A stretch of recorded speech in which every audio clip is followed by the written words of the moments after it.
Hey guys, what's up? It is week, I believe, 479. That's where we're at here. And before we get into the reviews, I did want to mention Dustin Wade Mills. He's a director. He's a friend of mine. That's kind of where I got my independent movie start, being in movies and everything like that.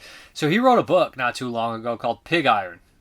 And he's making a sequel to that book and all this kind of stuff like that. So I finally got around to checking out the first book. I did the audiobook. It's on Spotify. It's on Audible. You can buy the book. You can pay for, what do they call that when it's a Kindle kind of style thing, all that stuff like that. So I read it or listened to it, and I just want to let everybody know it's pretty damn good. So if you're missing Dustin movies and you kind of want to get that flair, he's not reserved in what he can do. You know what I mean? He always made these movies on a budget. So check out Pig Iron. It's everywhere, available everywhere books are sold. You can check out pigiron.com. Highly recommended. I really enjoyed it. And it was great seeing Dustin do something, a little bit different, but it definitely has those Mills kind of things in there. And he in the voiceover, he does a lot of the acting. He does all the voices of every character. He sings in there. And one thing a lot of people don't know is he's always associated as the director, but Dustin was actually probably a better actor than most of the people that were in his movies, myself included. So he's just an ultra talented guy, and I know a lot of people are bummed he's not making movies anymore, but he does work in animation and things of that nature, and he's writing books now, which I do feel like a lot of people who make movies end up writing books because they have more of that freedom. So really check out Pig Iron, great stuff. Pig Iron, if I'm saying that a little crazy. It's kind of like a fantasy kind of deal. Really cool animal kind of humanoid kind of characters and stuff like that. I don't know exactly how to put it, but style and like medieval kind of style stuff. Great stuff. If any people are fans of D&D, it kind of had that kind of deal as well, like a party going together to try to, fight ancient evil. Don't want to spoil everything, but I loved it. It was great stuff. And, I saw a lot of Dustin in there, and it kind of made my heart, yeah. But let's jump into the reviews. The first one up is from 1971. It is a 4K release of a movie directed by Terence Young, who is known mostly for doing some early James Bond movies like Dr. No. He ended up directing a couple Bronson movies, including this one like Cold Sweat. But this one here is Red Sun, the classic East meets the West movie here, 4K. So this didn't have a stateside Blu-ray. I think I had maybe an import, but I never did get a chance to check this one out. It has all the big 4 stars on here. You got Charles Bronson, of course, Toshiro Mifune from the Kurosawa films, Alain Delon from all the French films and noir films, that like kind of, not noir films, but the French kind of thriller films. And then you got Ursula Andress. Alain Delon is also in a bunch of kind of style gialli, like, the Fox with a Velvet Tail, stuff of that nature. So, popping in Red Sun. I had heard, it was interesting to me because I'm a big Bronson fan. But I had heard a little bit of pushback on this one. Always people saying, I think, listen to podcast. Was it the guy from the guy who wrote History of Violence, Josh Olson, said that, he was so hyped for it originally when it was coming out, and he just didn't. He was kind of a big letdown on it, because you got the Mifune and Bronson together, and it's just these two big kind of ultra stars from all across the globe and stuff like that, and it just was a big letdown. So I held off, and seeing this nice release, I was kind of excited to finally check it out, and I come back, and I'm fine with it. I like it. It's not an absolute favor or anything like that, but it was nice to see Bronson play a little bit more lighthearted kind of character role, something that I guess would be more close to a Burt Reynolds or Clint Eastwood of the time. Bronson was so serious in Once Upon a Time in the West, or even, he's always like a character that's very stone-faced and serious. Stone-faced Killer, I believe, is another one that he's in. But, so at this time, he had been on a cast, an ensemble cast, and a lot of stuff like The Great Escape and The Dirty Dozen. He had like a hit over in Europe, and he became an international star. He wasn't a big star in the States yet. And as the commentary says right in the beginning, they say right at the height of the kind of co-production to make all that money. So if anybody's a fan of horror films on this channel, I imagine you are, and going through a lot of the years and stuff, almost all the horror films, a lot of them from Europe, are co-productions. They're either, Spain and Italy, Germany, and there's always these different countries money in this one. And this one, I believe, is United States, France, and Spain in there. And of course, it has a Japanese lead, which is also tied into the deal. So yeah, it's got a fun plot. Like I said, the East meets West is, I wouldn't call it ultra common, but it does occasionally happen. I think Shanghai Joe is another one that's kind of the East meets the West kind of film, if I remember off the top of my head. But essentially, Bronson is a thief along with Alain Delon, who plays kind of like the stone-faced kind of quiet character. He's kind of slick, dressed flashy and that stuff. And they lead a gang of bandits Bandits. Mostly Alain Delon does. I always say his name wrong. French actor. He's one of the big French guys, right? Handsome guys, the leading guys. So what happens is they are robbing this train, and they come across Mifune is basically a bodyguard for this ambassador from Japan who's delivering a gift to the president. They steal this gift and kill one of Mifune's closest friends. So he basically says, I'm going to kill this man at all costs, no matter what, and if I don't get him, I'll commit harikiri.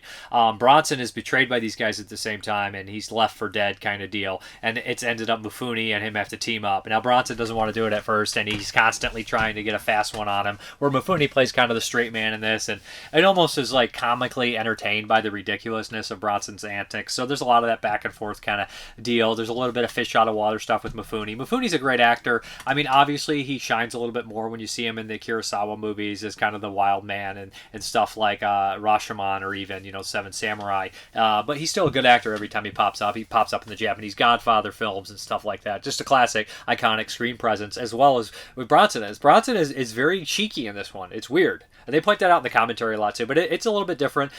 He's kind of silly in here. I enjoy him, but it's not a typical Bronson performance. Worth watching for that. Delon is a good bad guy. He's got the looks, he's got the style about him. Ursula Andress, I do feel like it's kind of a wasted role. I mean, she was in, of course, the Hammer film and other Bond. She's in Bond film. So she had a big kind of screen presence as well. She's in Slave of the Cannibal God, one for this channel. I think a lot of people have seen the Sergio Martino movie, but she doesn't get too much to do. She's not a very trustworthy character, not a very likable character, but in these kind of westerns and things like that, especially after Sergio Leone movies, not many likable or good characters. Likable characters, interesting characters, but not very good people, I guess you'd say in that way. But overall, a big chunk of this movie is Mifune and Bronson trying to track down Alain Delon, running into other criminals gang members and fighting and killing them, and then eventually these two becoming this unshaky friendship until the climax of the film. There's some decent action in here. There's some cool bad guys. You'll see Luke Miranda, young Luke Miranda in the background, who is kind of another, I guess I wouldn't say French superstar, but he popped up in some Italian Gialli and stuff like that. That's where I would know him from. Another kind of, I guess, handsome looking guy from France that pops in these movies, and he's kind of like, I guess, one of the side villains. So a couple other familiar character actor faces here. Overall, I think it's a pretty solid movie. I think there's a novelty to it to see all these kind of four people working together, you know what I mean, in the same film, and it made a lot of money. They said that in the commentary, Mifune was guaranteed to make X amount of money already. So they I don't remember how much millions, but the budget was even less than that. And it's pretty good film for the budget and all the time and everything like that. And then honestly, it's not perfect, but it doesn't false advertise, I would say. So as far as the special features, of course, it's 4K, Dolby Vision, HDR10 compatible, original mono audio, subtitles, of course, new commentary by critics C. Courtney Joyner and Henry Park. Courtney Joyner is a screenwriter, wrote a lot of stuff for Full Moon, wrote Class of 1999, which I love, and, he actually popped up in a lot of movies. The guy knows a lot about films. He pops up on a lot of the special features for, is it Film Detective? I know they changed their name a couple times, but then we all have Global Western, a brand new appreciation by film scholar Jose Araro, The Ghost of the Samurai, brand new visual essay by Dekutsu Miao, terrible pronouncing that, The Man with the Gold Tooth, a new appreciation of Alain Delon by Mark Gallagher, Pour le Cinema, an archival behind-the-scenes look at the film, Un Journal de Cinema, an archival television interview with Terence and Toshiro Mifune. And then we have Collector's Booklet featuring new writings by Paul Talbot and Mona Luckett, of course, gotta love that, and featuring new commissioned artwork by Robert Samilian. I like the special features on here because we have one dedicated to Alain Delon, talking about his history and then how he got involved with this one, who he was, and that's important to understand in context. Also with Mifune, too, bring him in on this. So a lot of context in both of those to who the stars, because everybody knows who Bronson is probably watching this channel. And then we also, there was another one on here, the Global Western, talking about a lot of that stuff, how all these different nationalities coming together to make these movies. So overall, a nice looking movie, solid movie, and a Bronson that I haven't seen, so gotta love Bronson. Another one to check off the list. I'm surprised I hadn't watched this one. Glad I finally waited for the Arrow 4K. It looks damn good. Okay, here's another one that was on my radar that I never actually did check out. This is from 1973. There's two different versions on here. Another one from Arrow, and this is The Outfit. Now, this is based off the Parker novels, and Parker is a character that's been adapted so many times. Point Blank, The Split, tons and tons of movies, but the books were written under a pseudonym. The guys went under Starkweather, which is a great name to write a bunch of shooting crimes, right? But yeah, this is one of the adaptations that's loosely based on The Outfit. It's pretty close, actually, but but there's a lot of deviations and differences as they go over in the commentaries. But The Outfit, 1973, directed by John Flynn.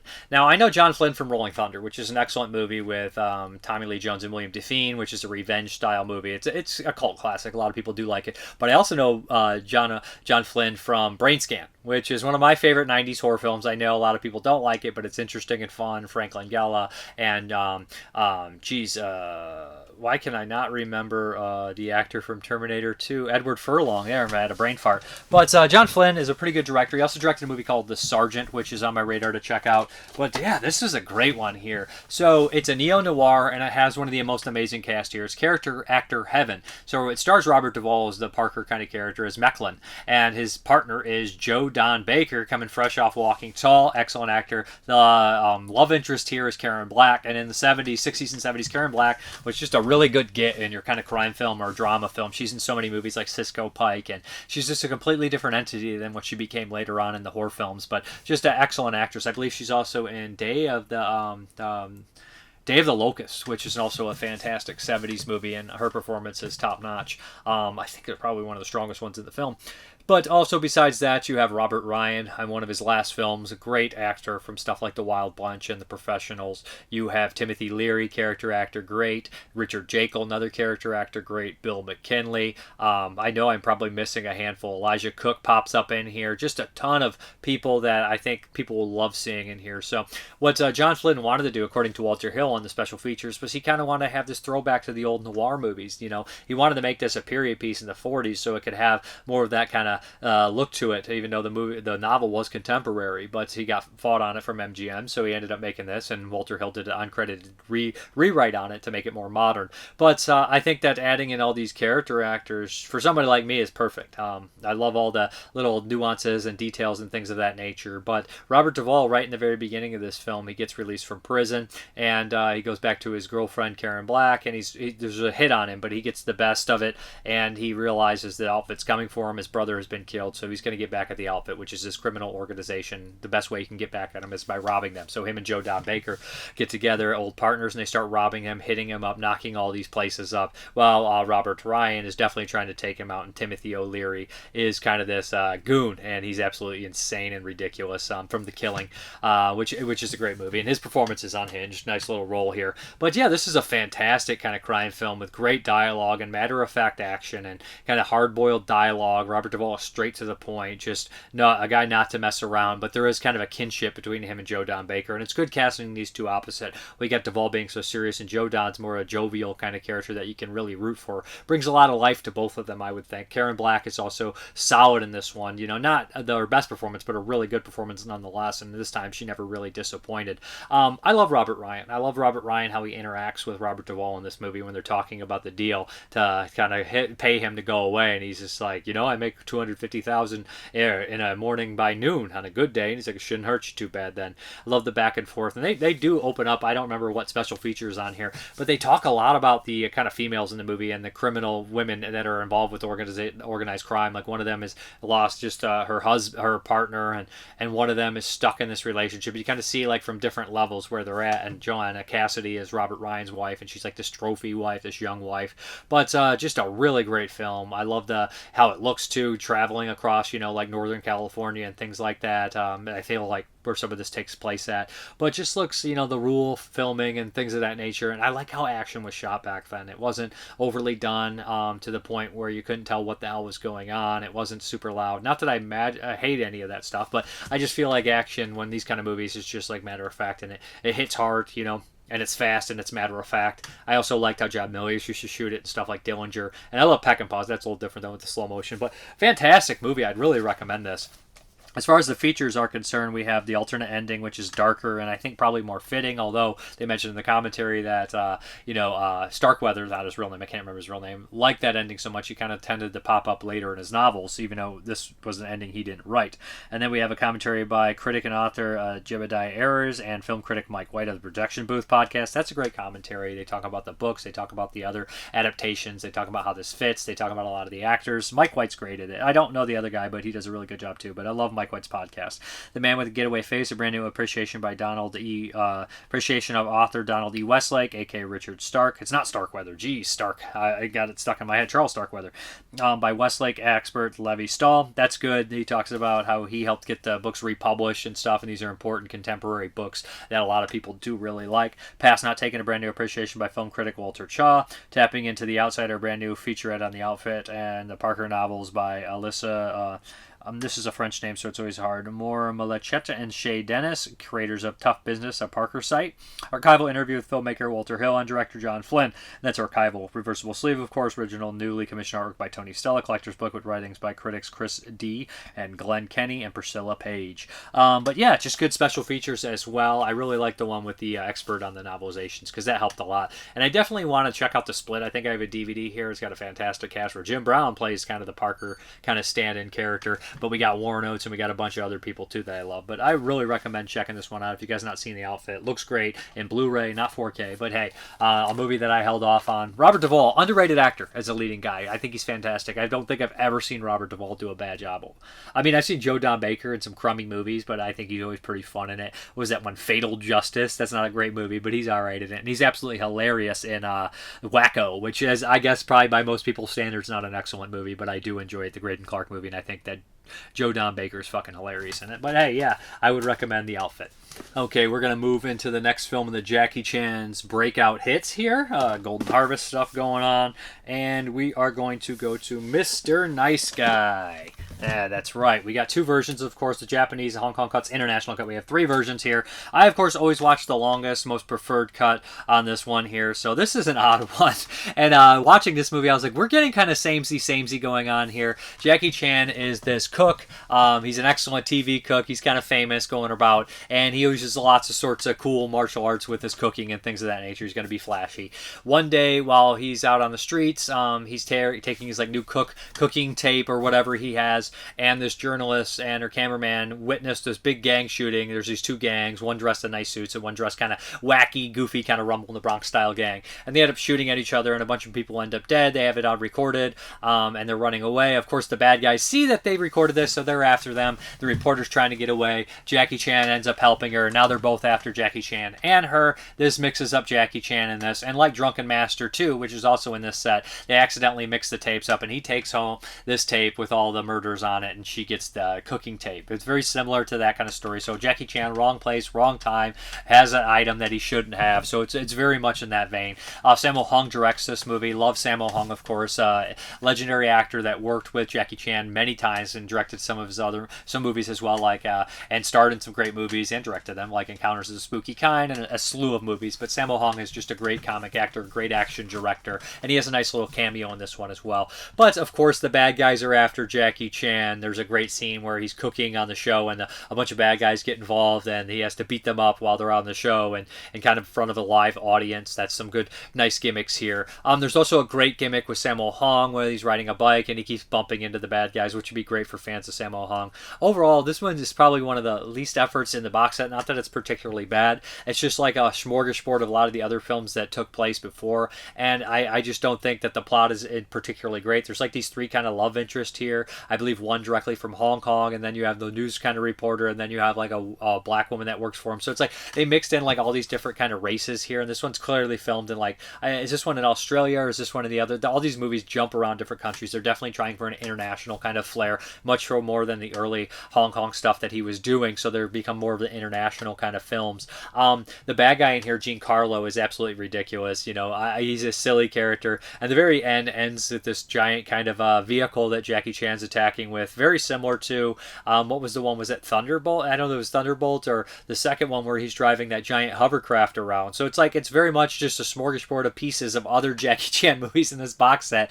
It's fun, it's entertaining, and if you watch this one first, I'm sure it holds up just as well as some of the other ones in the set. But watching this one first was a slight letdown. I don't hate it. I enjoyed it. The action's always good, of course. But as far as the features, we have brand new 4K restoration, of course, original negative, Dolby Vision. We have the 97 uncut Japanese cut, the 96 Hong Kong cut, and the 88-minute international cut. And then we have commentary by James Munch. James Munch is a commentator who fills his time in. There's no dead air with James Munch. Tons of information, good commentary. Breakout Part 5, new featurette with Stuntman Mars, critics Dave West and James Munch as well. Talk a little bit about those. I like those breakouts because they're relatively short, packed with information. Nice thoughts and new appreciation by film and martial arts expert, cinema expert Frank Jin, which is also good. Frank Jin doesn't do a commentary in here, but he gives about 10-15 minutes, which is always appreciated because he's an expert. Alternative English credits, textless outtakes, of course, and then we have the international cut and 5.1 surround lossless audio in English, of course, optional subtitles. So nice release for this one.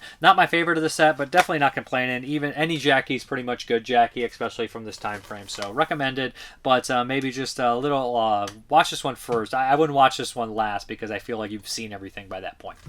Okay, the last one in the Jackie Chan breakout hit set is Who Am I? And this one's a real winner. I really like this one, directed by Jackie Chan and Barry Chan. Yeah, this one ended in a bang here, kind of a good way to end the set. Pretty epic movie here, changes a lot of stuff and jumps around. So Jackie Chan is basically this international mercenary spy character, and him and a group of people in the very beginning are hired by a CIA agent to kind of take these scientists that are creating this. They're working on this, like, I can't exactly remember, to create energy, but it's highly dangerous and whatnot and illegal and everything like that. So they're working originally for a South African government. So this movie is international everywhere, it jumps around. And these guys are supposed to go in here and kidnap them and then get out. And that's it. They think they're doing the good thing, but they're actually been hired, all these international guys from different places. And they're kind of being used. And after they complete the mission, something happens where Jackie Chan is kind of betrayed. You don't really know the details, but he ends up falling and he ends up waking up, being helped by these this kind of rule, like isolated tribe, and they bring him in and he can't remember who he is. He's suffering from short-term amnesia, and he really doesn't know what's going on. They nurse him back to health. He becomes indoctrinated in the kind of tribe. So we have a lot of the Jackie being in the tribe and dressed up in special kind of gear and different outfits and of that nature. And one day he's kind of out and about, like searching for these vehicles that are coming towards him so he can get some of his memory back. And he has an inkling that something's not right, and he sees this vehicle that's kind of stranded. He realizes that someone has been bitten by a venomous snake, and he ends up helping them and racing this car and winning this kind of race deal. And this puts him directly in the spotlight. Of course, this brings out all the bad guys that are looking for him because there's one body unaccounted for. And while he's trying to remember what the hell's going on, he's become this local kind of folklore hero kind of deal. So he has a reporter after him. He has all these people after him, and not everybody is who they seem. So he really can't figure out who's a baddie, who's a good guy. And this one becomes quite fun with that kind of deal where there's constantly bad guys chasing him. There's a pretty epic car chase on the streets here where we go through an alley and there's a special way to get out. I thought that was pretty clever, kind of fun. And overall, I think this one's really good. And there's an infamous fight scene on top of a roof, which I had seen before. I had seen this fight scene. I'd caught this movie years ago as a kid. This is the scene I was thinking of from the what I thought was First Strike, but where he fights these two guys on the roof, and it's probably the best fight scene in the movie, and they time it. And these guys definitely are martial artists, and there's a lot of cool stuff going on where the character like cracks his neck to a ridiculous level, but just always a memorable fight scene here. There's great stuff on a high rise. I believe this is the one where he actually kind of scales down this building. That might be the one before. See, these all kind of bleed together to a certain extent. I like the bad guys a little bit better in this one too. I think they work a little bit better. I thought this was a great one, just a little bit different, a little bit kind of a flair. And again, there's like Mitsubishi stuff. I think this one has Mitsubishi stuff as well. So we're adding in again like Thunderbolt. So we add in these more racing things. So Jackie Chan's definitely aware what he's trying to make, right? He's trying to appeal all these different groups of people so he can have a hit. Well, we got racing in here, we got martial arts in here, we got this international flair, we got different actors speaking English, speaking different languages, all that kind of stuff here. So he's definitely trying to capture that international market, which is a lot what they say in the commentaries and special features. So we do have two versions here, Hong Kong cut and the international cut, and there's a huge difference, 13 minutes in difference here. So the Hong Kong cut is definitely the longer one. So the international cut bonus disc has who, when, and where, an expanded interview with Wong, jostling with Jackie, an expanded interview with Simon.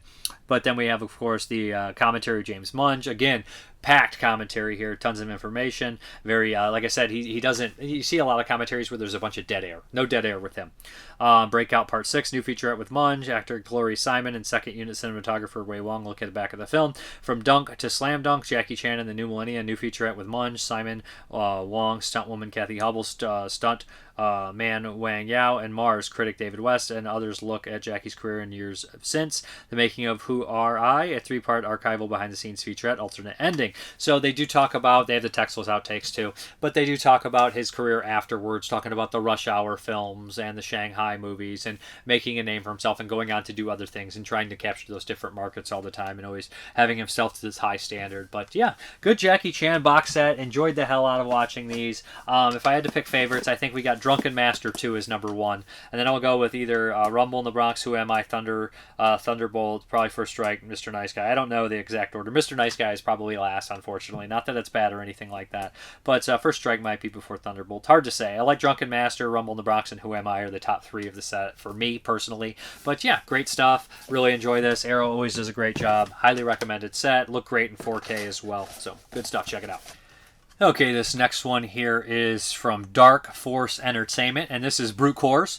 I always say core. It's supposed to be core, but it's a Brute Corps when it has the S at the end. Always drove me crazy. But yeah, this one is a pretty cool one here. An exploitation flick. It sure looks like it, right? It looks incredibly rapey on there. It's got a good cast in here. I think that most people that watch this channel would know Michael Pataki, who's in a lot of stuff like Dream No Evil. Good actor, and he also has Alex Rocco from The Entity and The Godfather in here. It's got Roy Jensen as well, who makes an appearance in the outfit in a good role. So yeah, and it's also got the Dracula from Blackula. Not Blackula, not William Marshall Bell, but Dracula, the guy who bit Blackula and made him a vampire, is in this one. It's this weird kind of colonel guy who shaved bald. Yeah, this is a pretty, I don't know how to call it standard exploitation film of the time, but it definitely feels that kind of vibe here. So what we have here is a group of mercenaries that are going down in Mexico to do some training operation before they make their way down to South Africa to carry out some crazy ass fucking crimes, most likely. There's 2 hippies that are traveling. They're separately traveling. They meet together and they kind of form some sort of quick relationship where they're totally into each other and they're likable, young kids. Of course, they run into these mercenaries, and in the beginning we learn that they're no good. In the bar that Alex Rocco basically is about to rape this woman and is stopped at the last minute by the colonel, who seems to not act like he doesn't care, but there's definitely some issues going on where he obviously is not into it, and that kind of comes to light at the very end of this one.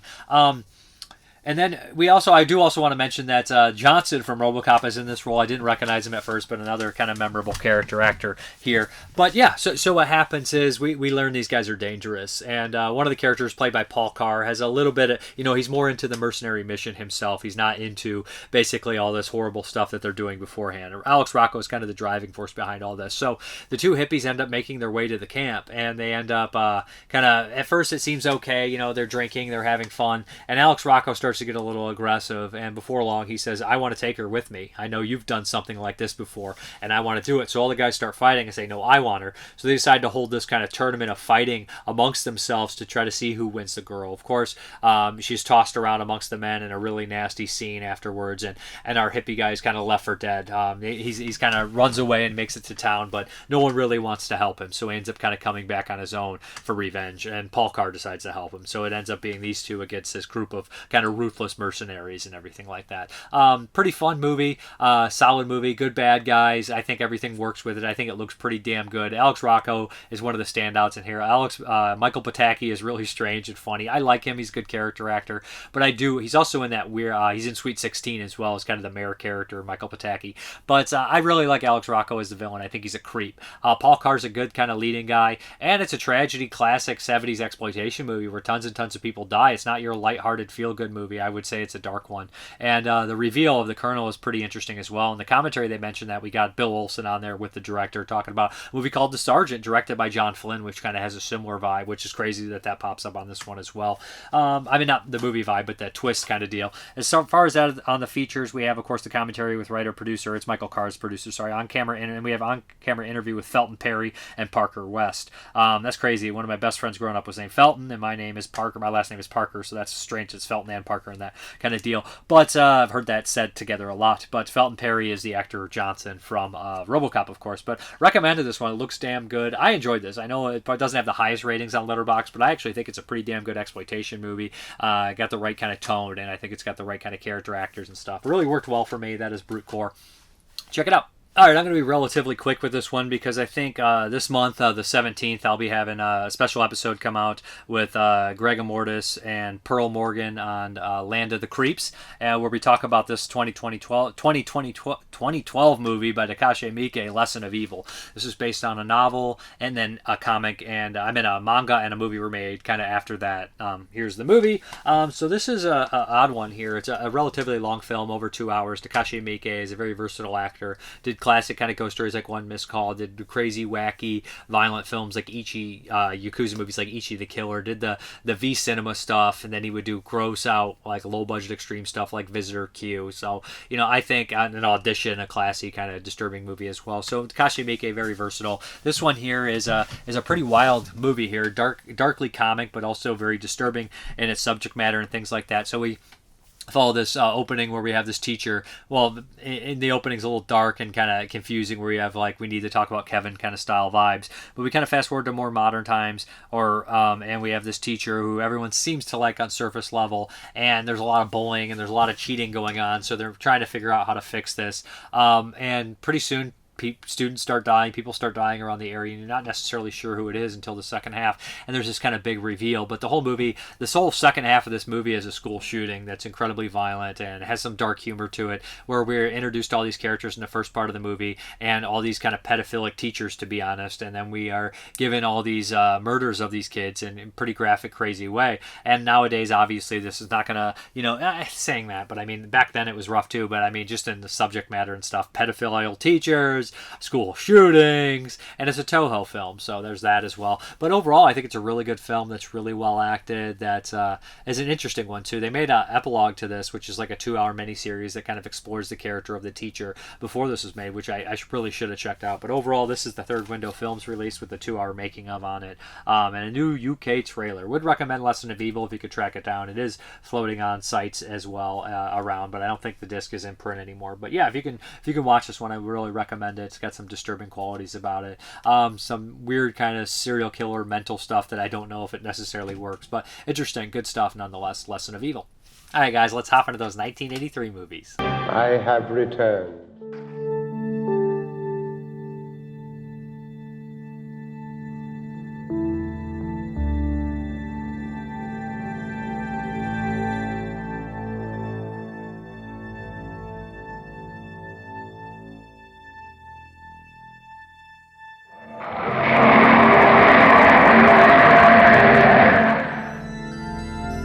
Okay. Show me.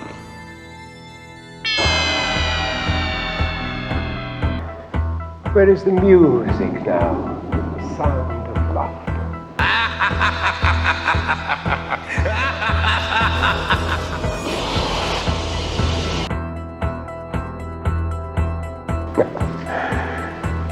There was never laughter.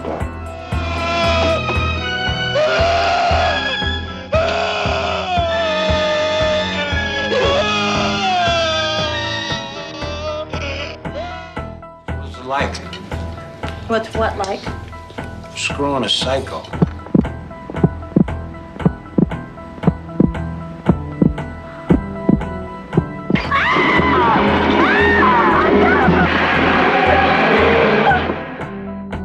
What the fuck was that? It's gone. Guy blows dead dogs. Just lay it in there. Eat shit and die, Ricky! Eat shit and live, Bill. Yeah, Bill, he's a little wet. 31. 32. 32. Year of a man's prime, loved by many women. He might still learn to swim. 32. Going. Gone. The kid was cut in half, Arnie. They had to scrape his legs up with a shovel. Well, isn't that what you're supposed to do with shit? Scrape it up with a little shovel? One final moment of revenge. Wondering what's real. All of it is real. You want to see something really scary? You bet. Really? Yeah. Get the video, Joe! Long live the new flesh! No choice but to kill the son of a bitch. his entire life in a state of fear. It is all I have ever known. Fear. Are you ready? Okay, go ahead.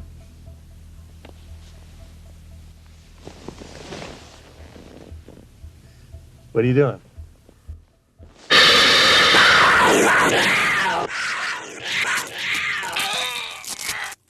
Okay, the first one up I've covered on this channel before, but it's an Italian post-apocalyptic movie directed by Joe D'Amato and George Eastman co-directing this bad boy here, and this is 2020, Texas Gladiators. And this has got a great little cast in here. This is a 4K Blu-ray kind of combo deal, but you got, Peter Hooton in here, who got molested in a little boy's room in Night Killer, ridiculously intense, crazy actor.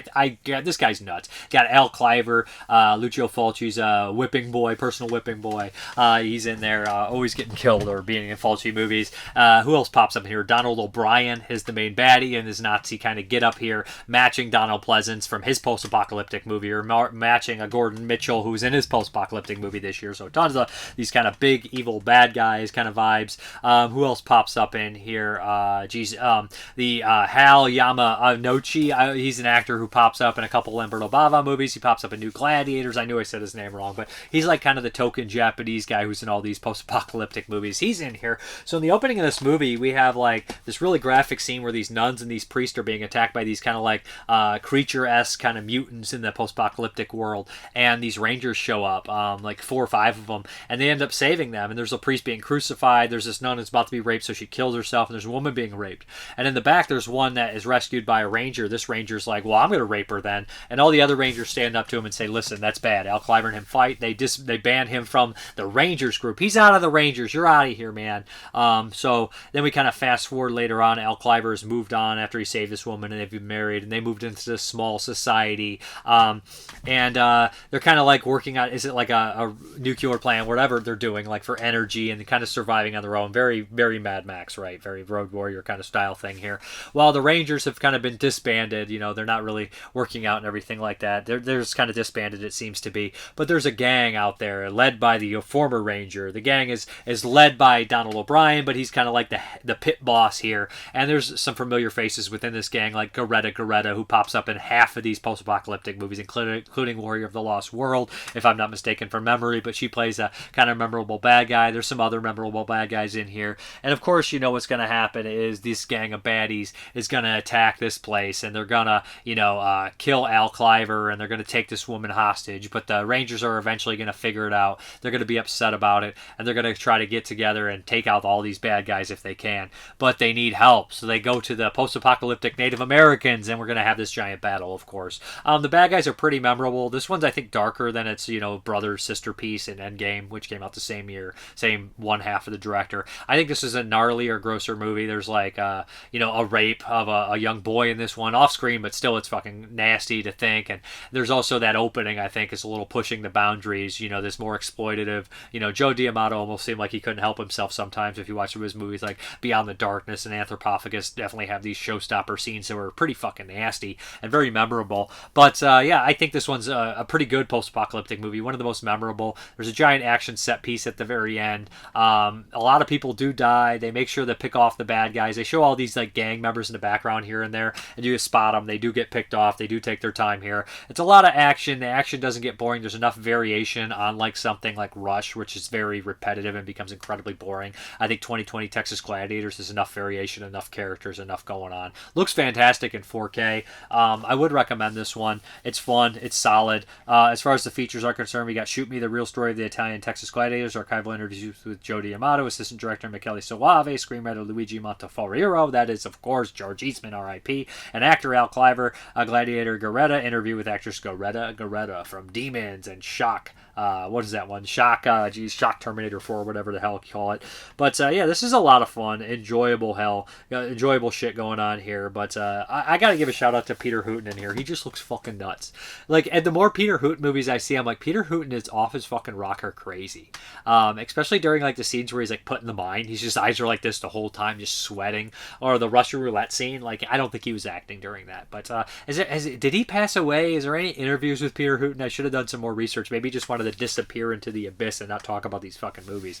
But he got molested in a little boy's room. I can't remember if there's a Night Killer interview with him or not. But fun actor, nonetheless. I enjoy him.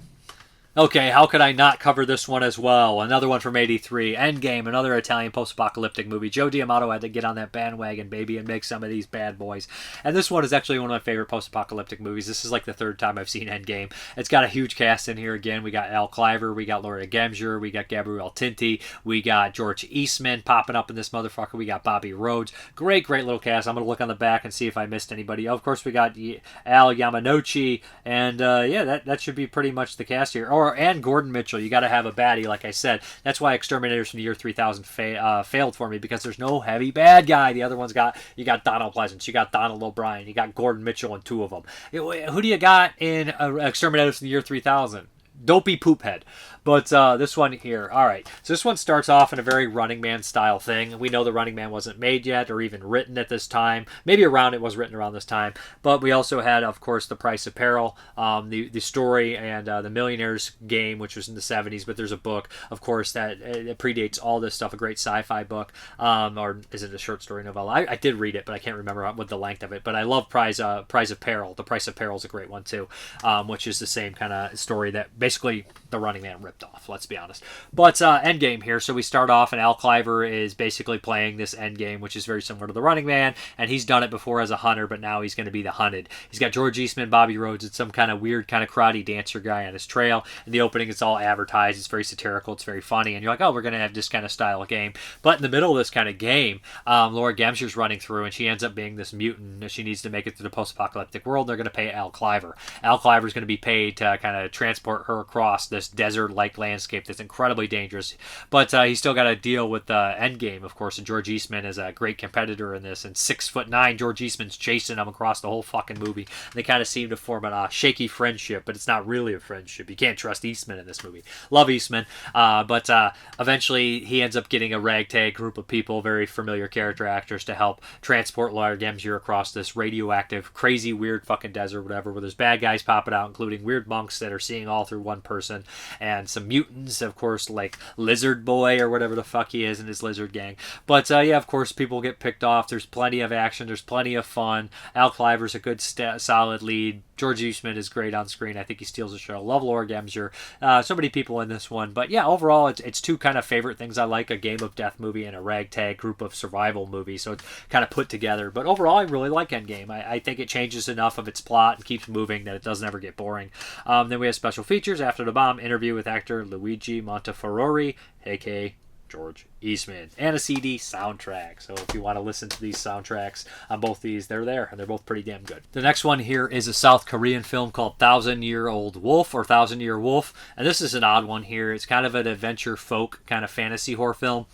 Maybe kind of a lycanthrope kind of style story too. So we have is a period piece, of course, and there's these three brothers that always go hunting. One of the brothers has a wife and two kids, and he has to leave his wife behind to go for this big hunt. And you can clearly tell he loves his family. When he's gone, some sort of warlord comes in and kidnaps his wife and says, "Listen, this is my wife now. If you want her, you have to give me something." And he says, "Anything, I'll give you anything." He says, "You guys are pretty good hunters. Why don't you go get the 1,000-year-old ancient wolf there and bring me its pelt?" He says, "If I do that, I'll be cursed. I'll be cursed, damn it." So, of course, he decides to do it to get his wife back. And damn well you say he's cursed. The wolf looks absolutely ridiculous. They're kind of silly, kind of puppet wolves. But he ends up actually slaying this wolf and getting the pelt. But almost immediately he is cursed. And he ends up kind of doing something incredibly tragic. And tragedy keeps happening and happening to him, to the point where these other characters are kind of becoming involved in his life, where all his loved ones are being killed. And it definitely ties into this wolf curse, where we have people that are actually transforming back and forth from the wolf to the person, where it's got this lycanthrope kind of style thing going on. I don't spoil completely everything in this one, but I think this one overall is pretty interesting, pretty decent. A little too long for what it is, but I think that the weird kind of mythology and fantasy and stuff is really cool about it. And I do think it bleeds into horror films, especially when a half-wolf woman is chasing you through the woods to kill you and rip you to pieces. But yeah, it ends up turning almost to like a martial arts style fight stuff at the very end of the movie. Very Shaw Brothers style or Indonesian, but good stuff. 1,000-Year-Old Wolf, or is it 1,000-Year Wolf? I'm not quite sure, really. The next one here is a Nikatsu erotic film. This is Attacked Female Teacher, part of the female teacher kind of series here, which there's numerous films. Some bleed in the horror. This one I don't think necessarily does, but I think it's interesting enough to talk about. And this is more of a kind of a psychological kind of drama thriller, I would call it. More so that kind of drama, but it's really dark and kind of twisted. So in the very beginning of this movie, we have this woman who's on her way home, and people compared this scene to the opening of Irreversible, not the opening of Irreversible, the rape scene in Irreversible under the kind of viaduct. But this opening here, it's really well shot. And I'm definitely going to directly talk about,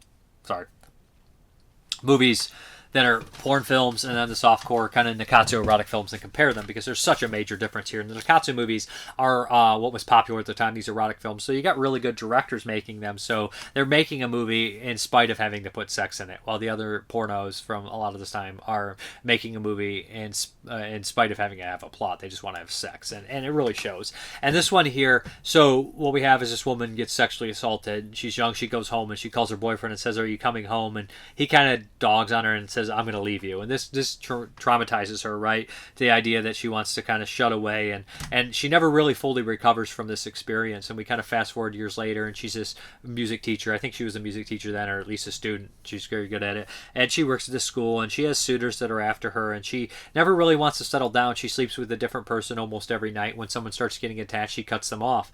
There's a teacher that's aggressively going after her to the point of actually sexual assault. This poor woman is raped 3 times in the movie, and her reactions to each sexual assault is kind of different. A couple of them are very, very much the same, and it's just, I feel like there's some realism to them, which is quite unfortunate in today's society, or any society, not today's society, this society, and this time too.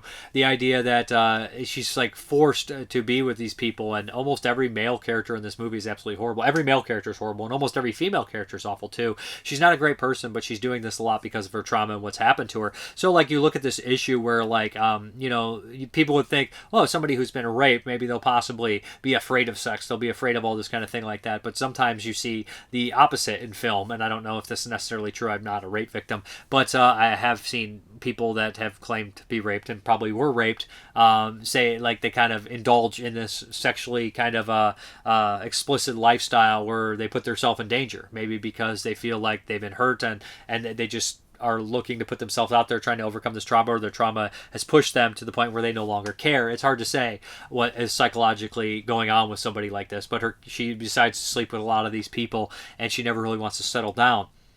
And some of these men are horrible. Like, they just, like, especially if she changes her mind, they can't really take no for an answer and all that kind of stuff like that. But her psychology, her psychological kind of thing gets completely messed up when she spots her old boyfriend, and she starts to kind of want to bring him into her life and all these kind of experiences of that nature. And his life kind of changes as well, and she almost seems to have to relive this moment to get over this moment, to kind of explore these things that she got stunted in time at that time when that happened to her. But really great lead performance, really interesting look at this. Hopefully I'm not like offending anyone with what I'm saying here in this stuff deal. I just felt like, in the long run of these Nikatsu erotic films, where a lot of times rape is basically just a fetish. Now, it's probably a fetish here for a lot of people in these films too. I do think that this one is a little bit more nuanced, a little bit more interesting. A lot of these movies are basically, hey, take somebody and make them completely submissive and beat them and rape them and do all these horrible things to them, and then eventually they will absolutely love you. And it's just obviously a fucked up, twisted kind of message thing here, and there are a lot of fetish stuff or whatever they're doing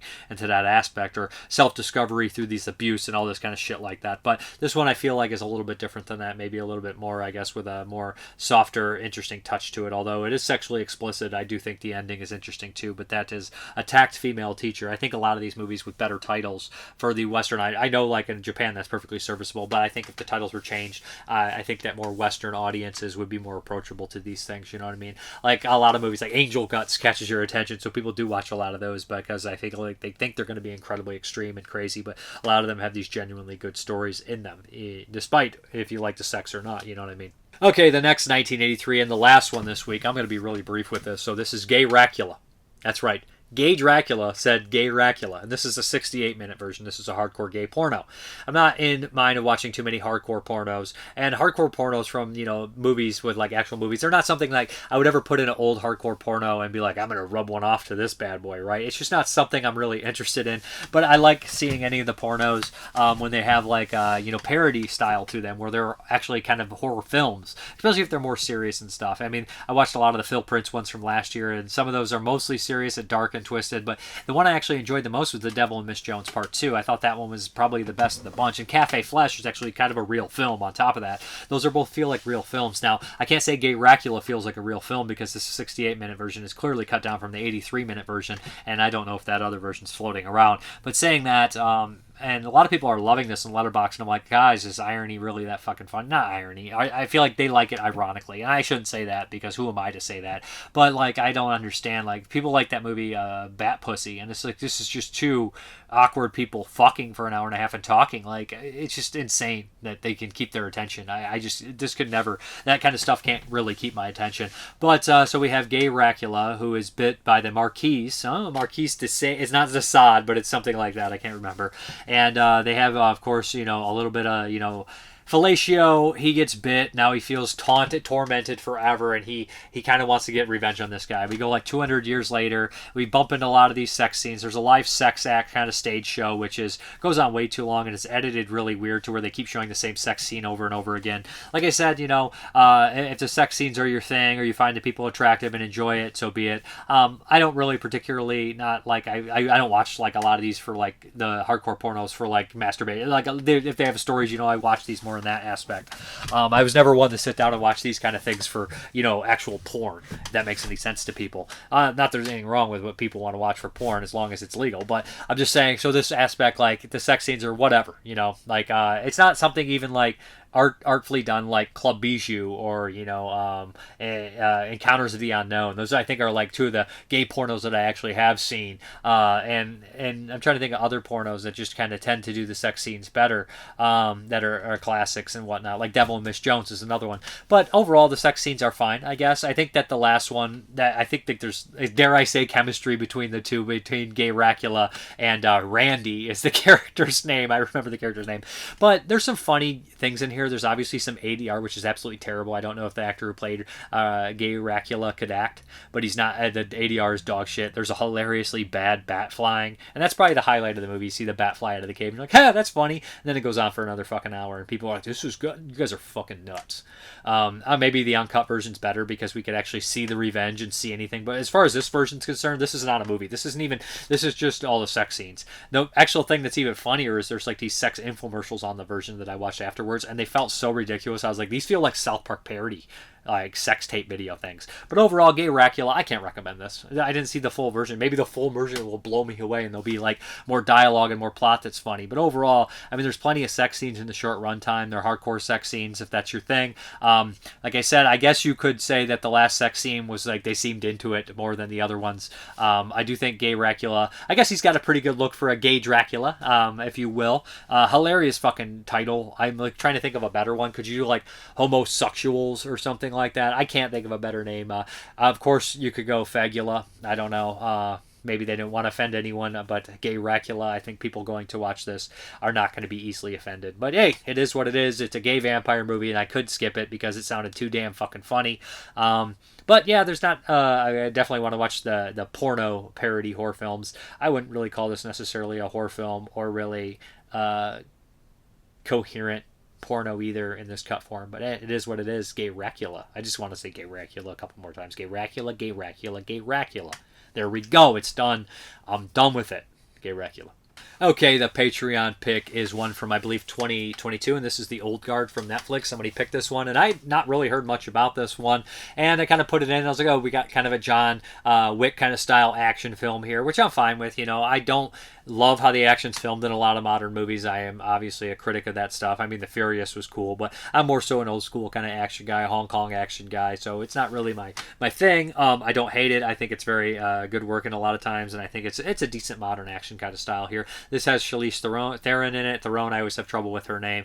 And the guy who plays Baron Mordo, he's also in Backrooms, good actor. And I think those are kind of two. And it's also got the weird looking guy from the Macbeth. I can never remember this guy's name. He's a really good character actor though. So basically here's the plot here. There is about 5 of these soldiers, four. I think there's 4 of them, and they can never die. They're immortal, and through time they go through all these different wars, and they fight wars all the time, and they're obviously tired. Charisse is exhausted from doing this. She obviously doesn't want to keep doing this. She's been doing it for hundreds of years, and these characters have keep running into each other, and it's been 200 years since their last soldier has popped up, their last immortal, and this woman in the Middle East ends up getting her throat slit, and she survives, and they have this weird bond connection, and they go to her and they bring her in and indoctrinate her in and basically say, listen, you're an immortal character.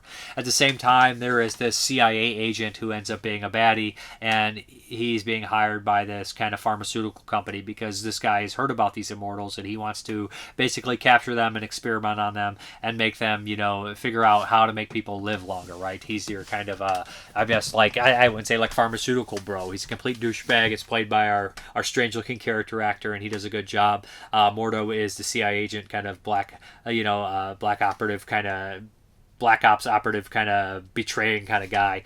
Also a good performance here. So there's a lot of action here. These guys run against all these bad guys. Tons of action. Them getting shot. In the beginning when they get shot and they go down is really fun. There's 2 of them that have this homosexual relationship. And there's kind of a fun scene where these like soldiers are insulting them. Like, oh, is that your boyfriend? He's like, he's way more than my boyfriend. He goes into this giant in-depth kind of speech and everything like that. Because you have to think people that have lived for hundreds and hundreds of years, they're incredibly well educated. They're probably very deep. If they can keep their wits about them, their minds, and things of that nature. So it's kind of like a vampire Highlander kind of style story here, but more of an action kind of style piece as well. I think the acting is decent. I think the action is decent. Overall, I think this is a good movie. It has some good moments, has some good characters, and overall, I liked it. There's a second one coming that's already been released, and maybe I'll check out that one if I get a chance. Maybe someone will pick it for Patreon. But I give it a slight recommend. I've seen a lot worse than Netflix direct videos, but the old guard. If you like modern day action, then I think this one will do a lot for you. It's kind of an international movie too, where we're always like, boom, popping up at different places. That was such a thing in the 90s where we'd be like, now we're in Lebanon, now we're in this country, now we're in, France, Paris, France, and always would show like, now we have drone shots that show it. Boom, here's where we're at. Here's where we're establishing shot, new city. It's definitely one of those deals where it's an international picture. And I feel like we're getting more like international money in a lot of these Netflix movies as well. But the old guard, good stuff. If it's up your alley, you'll know if you'll like this one or not. I did enjoy it. Alright guys, let's get these questions, comments, and concerns. What the flick? I remember watching Legion of the Dead when it first came out. I really wanted to see it because I love I Come in Peace, and it's got the villain alien. Yes, it does. That's what he's from. I watched it with a group of friends, and we thought it was hilariously bad. I don't know what cut I watched, but the ending was the main issue. I like everything but the ending. Broken and Bleeding, 77. Is it me, or does the Criterion have awful covers? That Testament cover is nearly blank. Pee-wee's Big Adventure had a rough one also. I would say Criterion is one of the worst at covers overall. Like, not everything they do is bad, but I don't think they're particularly good in covers. That and Scream Factory, I think, just have bad covers in general. I just don't love them. And like some of the other ones are hit and miss. I love when Scream just puts the original OG fucking cover art on there on the 4Ks. Eddie Daniels, Dave, how you feeling? I feel pretty good. You look great. Thank you. I've been watching your videos every day while I'm on the treadmill. Awesome. Keep it up. And you can watch a movie on the treadmill. Sometimes I do that. Poor quality movie. Like Edward Me. Chase Me. Boring. World War III coming. Okay. He picked like this low traffic channel to just spam it with World War III fucking rhetoric. Bro, I got no control over World War III. I do have control about talking about these fucking movies. You want me to change my channel to a World War III channel and talk about the news all fucking day? I don't know what's weirder, dude. That like I'm sitting here talking about movies as a almost 40-year-old man, or that you're fucking commenting unrelated shit on this fucking channel. On top of that, dude, do you go to every fucking thing and just post World War III coming, World War III coming? Fucking psycho, dude. Are you like that guy that's so like tunnel visioned on one fucking thing? Yes, it's a big deal that it's coming, but what the fuck can any of us do about it at this point? And it's like, and then you're like, that's the attitude that keeps us here. But I most certainly, it's not changing it. It's posting it on a fucking YouTube reviewers who covers movies thing. I don't know if this is related to a movie, but it's fucking nuts, dude. Get your fucking head checked. Nick from Flanders. Rashomon seems like a must-watch. I'll get on that ASAP. I kind of get your Robert Eggers critique. Some have even accused him of being such an Anglophile that his movies have been too English or too relevant to the source material and therefore painful to watch. I'm very happy Arrow has released Soylent Green. Alice, the ending Soylent Green is people. Spoiler! Got spoiled decades ago because of Lance Henriksen Badlands, apparently. It's one of his favorite films, and in his hit TV show Millennium, it's the code he must say every time he checks his voice-activated laptop. Spoiled or not, I'm betting it's worth a watch, at least one watch, right? Yes, of course, it's a great movie. It's classic. Questions. Are you upset when someone spoiled the ending of a movie you've yet to see? It depends. I mean, if it's a brand new movie and someone comes and spoils it, I'm like, you're a dick. But if it's an old movie, come on, guys. Who gives a shit? I mean, half the time I forget anyways. What would you eat Soylent Green if you had to? Under certain circumstances to save people or whatever, probably. But if we live in a shitty world like that and I'm just taken from this world and thrown to that world, probably won't have the will to live. That's got to slowly happen over time and I can be broken down. Do you prefer the TV series or the Hammer movies of Quatermass? Haven't watched TV series yet. Till next time, God willing, let's pray we don't melt or spontaneously combust. Indeed. Beyond 55, Kurosawa has to be one of the most consistent directors ever. I love his work. Rashomon is a masterpiece in editing alone. Surely you saw Edward G. Robinson in Double Indemnity. He's so good in that too. I don't know if I have, to be honest. I might have read that book or started reading that book years back. Is it the one with the book, or is it The Postman Always Rings Twice, which is a book? I don't know. I come for the extensive film knowledge. I stay for the amazing tank tops. Thank you. I absolutely love my Police Story Trilogy 4K set. All 3 films are fantastic. Thanks for commenting. Way up, dude. It gives me a thumbs up. Thank you. Ken Coakley. Rashomon wasn't your typical misspelling, I think, here. Beyond Sour's Ground. Rashomon is fantastic. I need to dig deeper into Akira Kurosawa's filmography. I feel guilty sometimes because I could be watching these classic cinematic masterpieces means while I'm busy watching another obscure 80s slasher or shot on video movie. I'm guilty, too. Believe it or not, Roger Corman was heavily influenced by Kurosawa and some of the material in the scripts of Kurosawa's movies. Corman was notorious for taking basic plot elements and story structures of classic movies and making exploitation versions of those films. It always seems backwards by today's standards, as it seems modern Hollywood is obsessed with remaking 70s and 80s genre movies. 100%. Roger Corman made Battle Beyond the Stars, for the Seven Samurai, which also Magnificent Seven did. But they did Yojimbo. Sergio Leone actually got in trouble for a fistful of dollars. Yeah, I think they settled out of court. So it's not like a lot of people are stealing from Kurosawa, who's probably taken from fucking John Ford, probably. So boom. But Irish Mad Dog. Hey Dave. Unfortunately, I don't have much commentary in this week's update. Instead, I offer a cautionary tale. My city received a month's worth of rain in 2 days because I had ground level shelving. About 30% of my collection was affected and destroyed. I know what you're thinking. Why was my collection insured? Although I tried, I couldn't get insurance because I live in a poor neighborhood. I hope it doesn't come off as overreaction, but since many of my films lost were irreplaceable gifts, I've decided to stop collecting entirely. To think that some 20 years of collecting can be washed away with an instant is more than a heart can endure. You are a person I respect most on this platform, so it's only fitting that I post it here. Please insure your collections if you can. I would hate to see this happen to anyone else. One love. Cheers. I fucking hate that, man. I'm so sorry. And I don't blame you at all. If all this goes up, I'm done. I'm done. You're done. I'm serious. I'm sorry about that. It's like, gives you like a sinking gut feeling. You know what I mean? Mostly, honestly, most of the stuff on the ground level is very replaceable for me on the bottom shelf. But most of it is. But I would, if it was raining that hard, I would like to think that I would get home in time. But sometimes you're not. Sometimes shit happens, man. A tornado could tear through this and ruin everything. I'm done. If that happens, I'm not collecting anymore. I'm just over it. I'm going to watch movies probably, but I won't be collecting. That's just going to be the end of it. And I completely understand that sentiment, to be honest. It makes a lot of sense to me. I mean, on one hand, you love collecting. It's a huge part of our identity, who we are, how we talk about movies, what we love, and all that kind of stuff like that, But at the end of the day, it's freeing to escape the collection, right? In the words of Michael Moriarty and the Stuff, is it eating you? Are you eating it? You eating it, or is it eating you? You know what I mean? That's how it kind of goes, right? Does it own you, or do you own it? But I'm sorry to hear that. I really do. A fucking bummer. Terrible bummer. Where we go here. Then we have Beyond Sour's Ground. It doesn't come off as a... he replies to him. It doesn't come off as an overreaction. When I was younger, I lost some record album CDs and some action figures in a flood. It's a terrible thing to have to deal with. Thankfully, nothing like that has happened in my film collection, but the possibility is almost unthinkable. Sorry that happened to you, and sorry for your loss. Am I missing a page from Ken Coakley? I think I am, but I'll be back. I'm going to get that page. I'll pull it up. So there'll be a pause here. All right, I wanted to get Ken Coakley's comment here. reading off my little tablet here.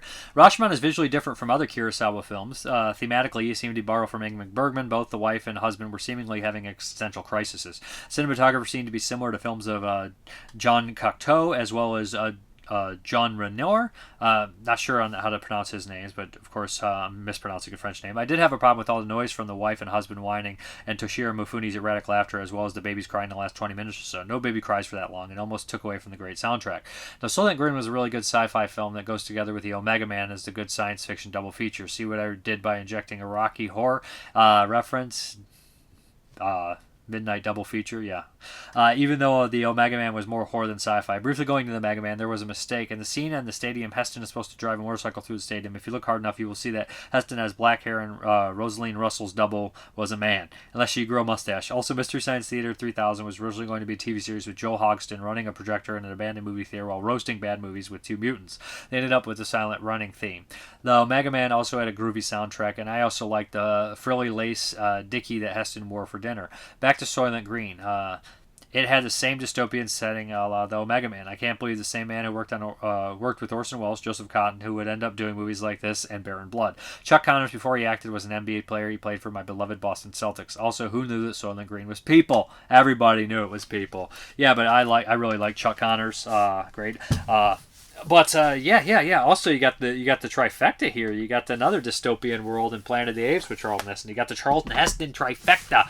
But yeah, let's get into the update. It's relatively short, but I wanted to show the making of Day of the Dead. I couldn't believe I didn't have this bad boy. It's been in my wish list and my cart for like years. So I was like, why do I not have my favorite movies making of? So I ended up grabbing this. Looks fucking fantastic. There's some really cool pictures in here of like the actors when they're young. Like they had Gayracula in like his football outfit, and Tim DeLeo as kind of in his model pose. I was like, oh, that's so cool to see these guys so young and everything. It's always like cool to see somebody that you've seen a million fucking times in one way, see them in a completely different light. Gotta love Joe Pilato there. But anyways, my favorite movie. I can't wait to dive into that bad boy. But as far as the update is concerned, we got a couple for you. First and foremost, on the Romero train here, I was like, you know what? I watched so many good movies, and I love George Romero. And going through that Living Dead book by Daniel Krauss and George Romero, it got me thinking that ending that he was talking about. And I always knew George Romero loved like Red Shoes, and he also loved The Tales of Hoffman. I think is listed as his favorite movie from the Criterion. So I grabbed The Tales of Hoffman. I was like, why have I not watched my favorite director's favorite film? You know, boom. Obvious, so I grabbed Tales of Hoffman.